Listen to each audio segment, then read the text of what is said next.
Kenza Brada, vous êtes la fondatrice de Kasha Bali. Bonjour et merci d'avoir accepté notre invitation. Bonjour, bah écoutez, avec plaisir. Merci à vous de me donner la parole aujourd'hui. Alors, Kasha Bali est une société qui fait des bijoux. Donc, comment est née l'idée de vous lancer dans cette aventure? Bah écoutez, c'est un peu l'histoire de ma vie, l'histoire de Kashabali.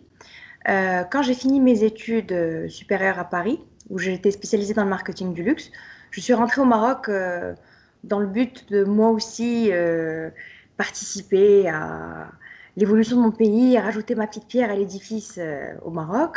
Et donc j'ai commencé à travailler dans l'hôtellerie du luxe. J'ai travaillé au Royal Mansour, j'ai fait plein de choses dans l'événementiel. Et puis à un moment de ma vie, après un an et quelques, me venait cette question à la tête.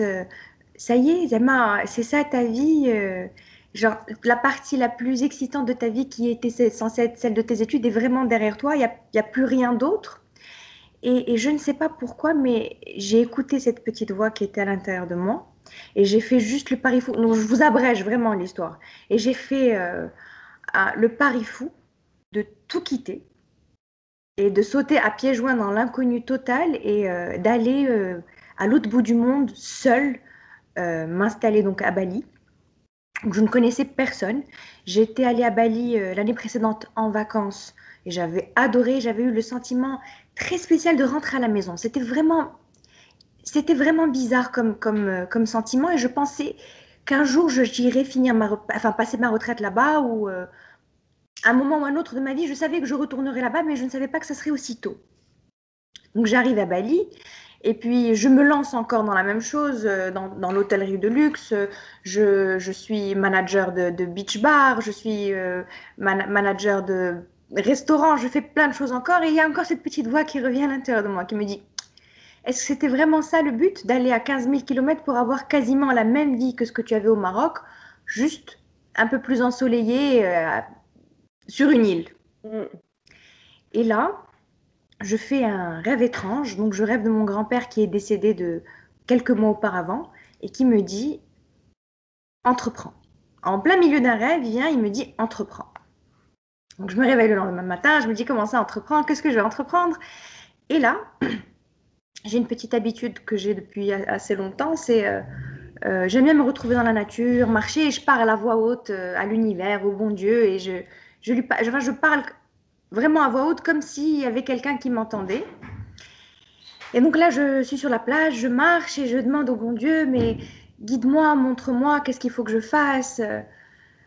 Et puis, je crois 2 jours après, je repars sur cette même plage pour faire le même rituel et je vois un monsieur assis sur la plage qui avait l'air d'une tristesse accablante.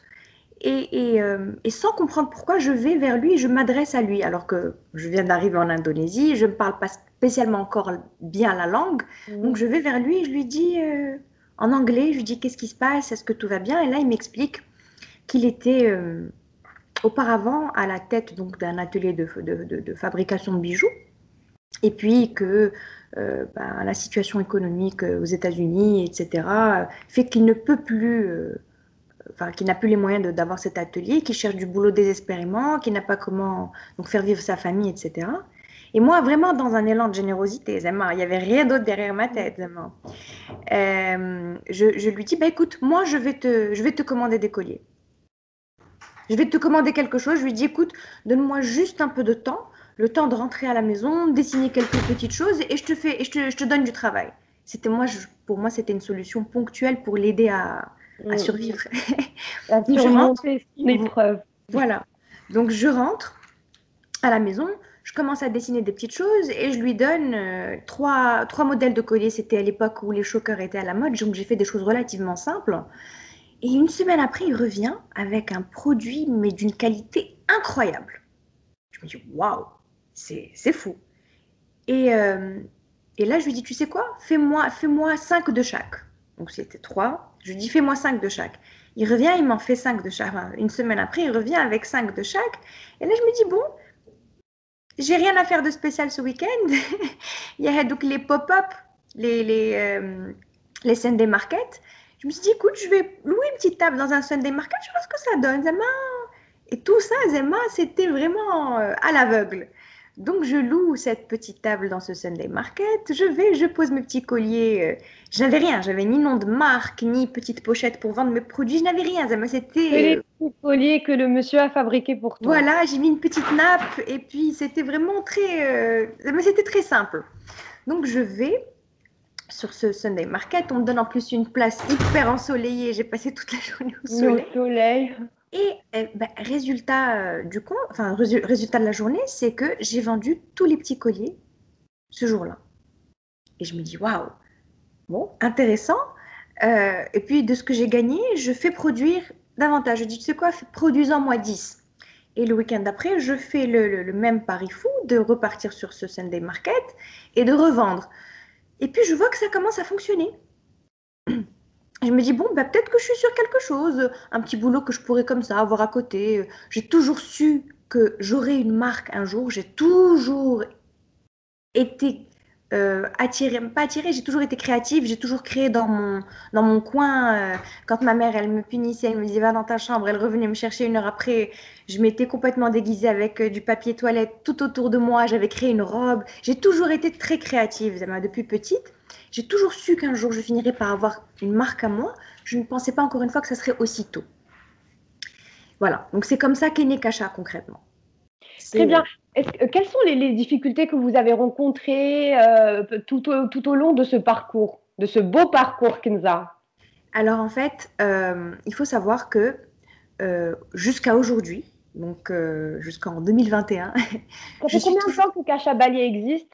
Alors Kasha Bali existe depuis exactement le 18 mai 2016. Très bien. Et depuis le 18 mai 2016 jusqu'à aujourd'hui, je n'ai jamais pris de prêt à la banque, je n'ai jamais pris enfin on ne m'a. C'est-à-dire que Kasha a été vraiment, vraiment financé en fonds propres. Et quand je dis fonds propres, c'est-à-dire moi et moi seule. C'est-à-dire mes parents ne m'ont pas aidé, il n'y a pas de famille derrière qui m'a donné un coup de main, il n'y a pas de banque, il n'y a rien.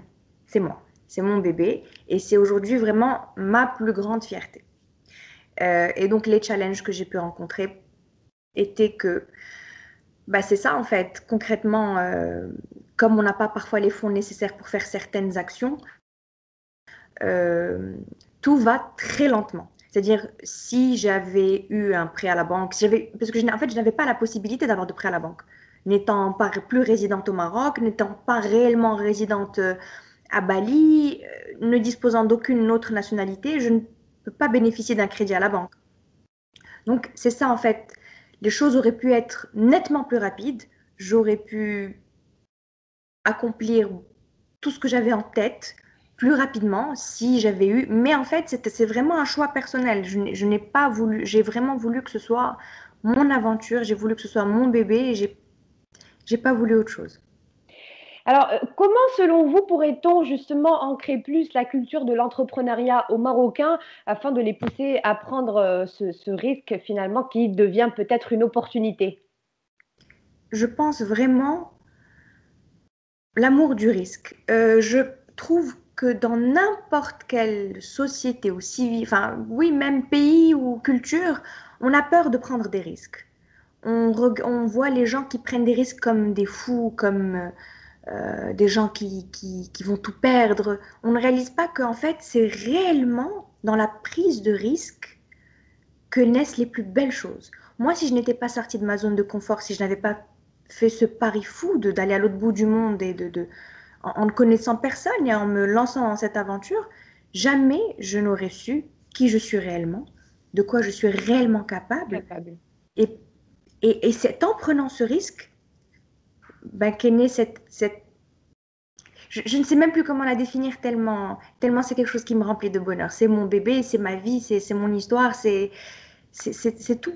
Et franchement, je pense que en donnant confiance aux gens, en leur capacité de créativité, je pense qu'on vraiment on ne met pas assez l'accent sur la créativité, en tout cas au Maroc.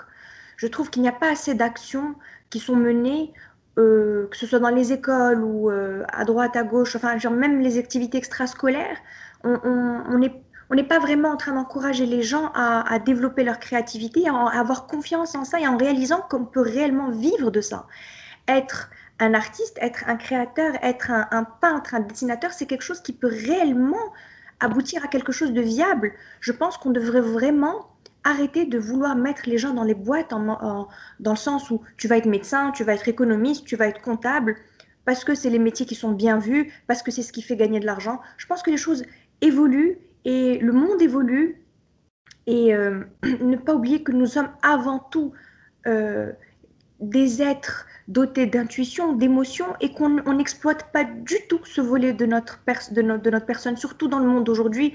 On est très matériel, beaucoup dans tout ce qui est concret, tout ce qui est dans la 3D, donc on ne se concentre pas du tout sur les choses qui peuvent se passer d'un point de vue énergétique ou émotionnel ou intuitif, alors que réellement nous sommes des êtres intuitifs et émotionnels et énergétiques et je pense que c'est ça, vraiment, le fait de dédramatiser, le fait de prendre des risques et de développer ce côté créatif et de donner confiance aux gens au fait que qu'être créatif, ça peut être quelque chose de concret aussi.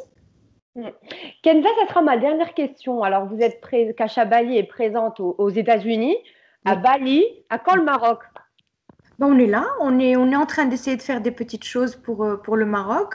Je suis présente sur tous les continents, pas uniquement qu'aux États-Unis et à Bali. Mon atelier de fabrication est à Bali, ma société est basée à Miami, mais je suis vendue à l'international, partout, partout dans le monde. Je suis même en Afrique, Super. euh, enfin en Afrique subsaharienne. Et au Maroc, on est en train de faire de développer la marque gentiment, mais sûrement. Kenza, voilà, je rappelle que vous êtes la fondatrice de Kasha Bali. Merci d'avoir accepté notre invitation. Ben, merci à vous, merci de m'avoir donné la parole.